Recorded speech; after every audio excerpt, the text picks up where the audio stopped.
We have massive breaking news today out of the state of Virginia. I am still in my hotel room. I have to make this video. This is massive. Less than 1 day after a court enjoined the assault weapons ban from going into effect, Abigail Spanberger has officially relented. She has proposed amendments, and I kid you not, I can't believe this is actually happening, but she has proposed amendments to delay the assault weapons carry ban by a year. So it's not going to go into effect July 1st, 2026, but July 1st, 2027. Now, there's a lot of detail here. This is separate from the assault weapons purchase ban. This is the carry ban, right? But this is absolutely huge, right? The assault weapons purchase ban, of course, is already enjoined by the courts. So if she postponed that, it wouldn't be as big of a deal. But the carry ban was slated to go into effect literally like a couple days from now. That will no longer happen. By all accounts, under the appropriations bill, and I'll get into the details, I know, this one does get into the weeds a little bit, just to warn you. But by all accounts, it is extremely likely that that will no longer be going into effect on July 1st. We are winning this fight. We are winning this war. This is unbelievably huge news. Since I started covering this, obviously, months ago, we really thought, especially on this issue, we were kind of screwed. That is not the case. That will not be the case. The courts are winning.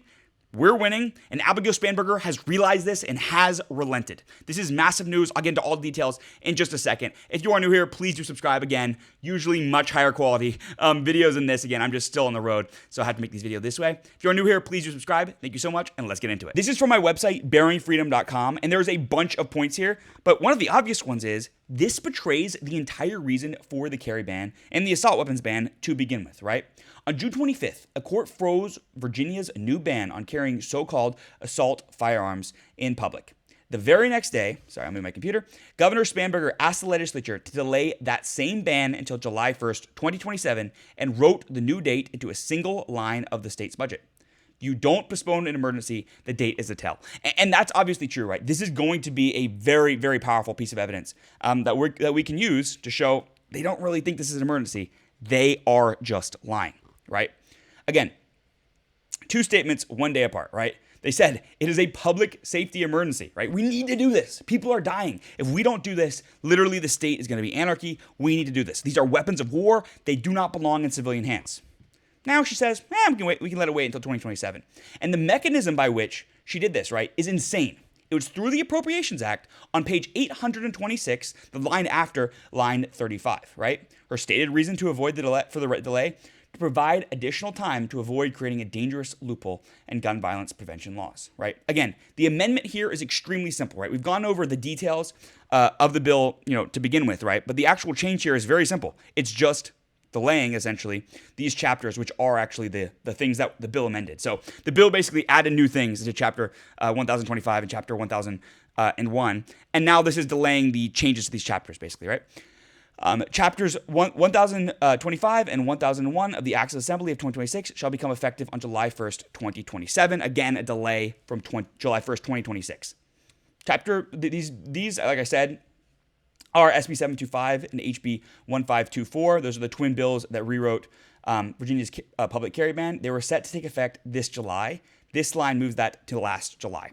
And here is a fundamental point here, right? Obviously, the hypocrisy, we get that.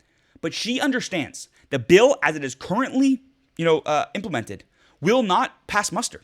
It will not work. She will not succeed in this. And I think she probably knows, if we're being honest, she can't kill it outright because it'll just look embarrassing. But I think she probably knows, if we're being honest, that this is not going to survive the courts. The realistic read on the situation is it's going to get strung out until July 1st, 2027, and I think it is highly likely that the Supreme Court will have already heard an assault weapons ban case by that point, and probably the original, assault weapons ban case by that point, and probably the original assault weapons ban will already have been decided. So realistically, once that comes through, there's no way this carry ban is going to be ruled to be constitutional. It's not possible. It's just not possible. I think fundamentally she's doing this because probably what's going to happen is the Supreme Court's going to do something, or the state Supreme Court is going to do something, and then they'll have to just remove this law. I think this may end up being the final victory. Now, the amendment is not passed yet. This is important to understand. This is the governor's recommended amendment. So the House and Senate need to pass it, and I'll, of course, cover this on the channel. Subscribe if you're interested. Subscribe, honestly, if you're interested in the Second Amendment and in the state of Virginia. But yeah, I'll be covering that fully. But the point is, she was the one who praised this law. She was the one. I mean, this was one of the most important parts of her gun control agenda, and that's one of the most important parts of her being governor, right? She made it a crime to carry a so-called assault firearm, which is like almost all guns, right? And any street, sidewalk, park, or any public place anywhere in the Commonwealth, right? This is a statewide law. So essentially a statewide gun ban, right? And this just reached an inordinate amount of firearms, absolutely insane. And this was her idea. And again, the timing couldn't be better, right? A court freezes the ban. She moves to delay it a year, and she chooses a year delay by which the assault weapons ban cases will probably have already been decided, right? This is very much her relenting, right? Again, is it permanent? No. Do we just kick the can a year? Yes.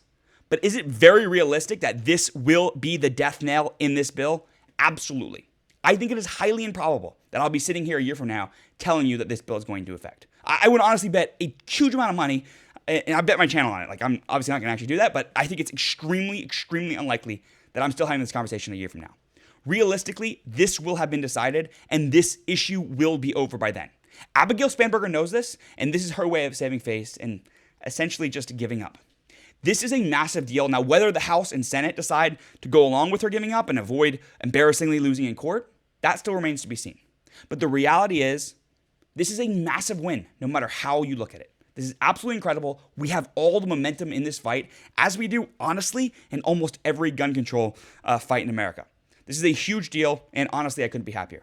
Anyway, guys, thank you so much for watching this video. I hope you did enjoy. If you did, please subscribe down below. Again, these videos are usually much better quality. I'll be back on Tuesday, so I'll be flying back on Tuesday, so I'll be back at my house. But yeah, thank you so much for watching. If you're new here, please do subscribe. I appreciate all the support. Thank you so much for watching. Stay tuned, and I'll see you in the next one.